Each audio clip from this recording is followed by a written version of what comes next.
So, you've just bought a new Samsung smartphone and you've just started setting it up. Now, you can obviously go ahead and start using the phone as is, but if you want to ensure that you get the best experience, then there are a couple of things you should do first. Hey guys, this is Abhijit from Guiding Tech, and in this video, we'll talk about some of the first few things you should do on your new Samsung phone. So, let's get right to it, shall we?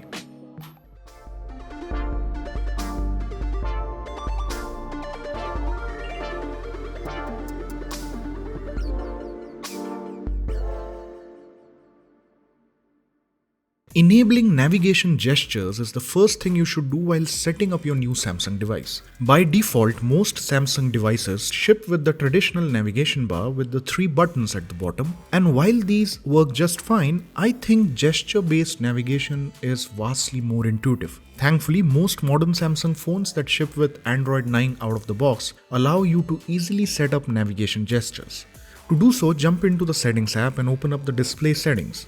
Here, tap on the navigation bar option and then select the full screen gestures in the following screen. As soon as you do that, you'll notice the buttons at the bottom will be replaced by 3 bars, and using them is definitely quite easy.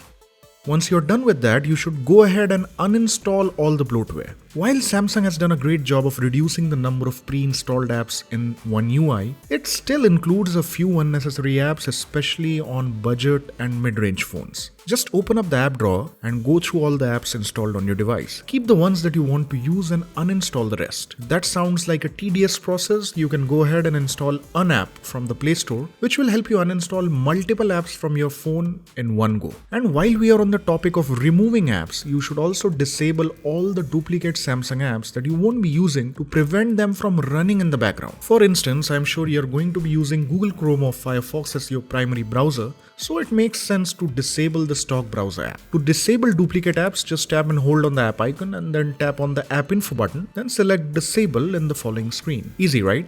Moving on, let's talk about the animations in Samsung's One UI skin. Now, when you first set up your phone, you'll notice that the software has some really pretty animations. But while the animations are good to look at, they might make the phone seem a bit sluggish at times. Thankfully, Samsung includes a handy little feature to let you reduce animations for a smoother, more fluid experience. To reduce animations, just open up the advanced features in the settings menu and turn on the toggle next to the reduce animations option. That's it. Your phone should now feel slightly faster and more responsive than it did when you first turned it on. Now let's move on to a couple of customization options that you should check out on your new Samsung phone. First, there's the new quick settings in One UI that you can completely customize to include the shortcuts you use the most. To personalize the quick settings on your phone, just bring down the notification shade and then tap on the 3-dot menu button in the top right corner. Then select button order from the drop down menu, and in the following screen, you'll be able to customize the quick settings. Simple, right? Well, that's not all. If you choose the button grid option from the drop down menu instead, you'll also be able to choose how many quick settings are shown in the notifications shade. You get the option to choose from different grid sizes, right from 3x3 grid to a 5x3 grid, which means that you'll be able to add up to 15 quick setting toggles on your phone.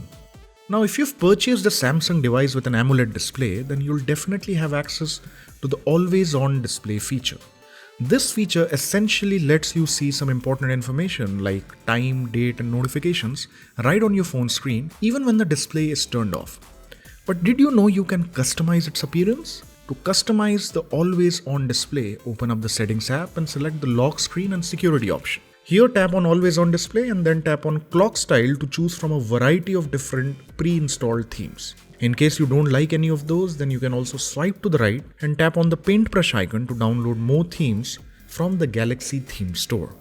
Let's round things off with edge panels, one of my favorite features from premium Samsung devices that's slowly making its way to more affordable phones. Samsung's edge panels are basically docks that can be triggered by swiping in from the edges of the display, and they allow you to open up some of your most frequently used apps with just a tap. But the best part about these edge panels is that they are completely customizable. Customize the edge panels on your phone, swipe inwards from within the activation zone, and then tap on the edit buttons on each panel to change them as per your needs. You can add your most frequently used apps to Apps Edge, add your favorite contacts to People Edge, get access to weather data, or use any of the handy quick tools. Pretty cool, right? Well, that wraps it up for this video. Make sure you subscribe to GT for more amazing videos like this one. And don't forget to let us know the first things you do on your new phone in the comments down below. This is Abhijit signing off, and I'll see you guys in the next one.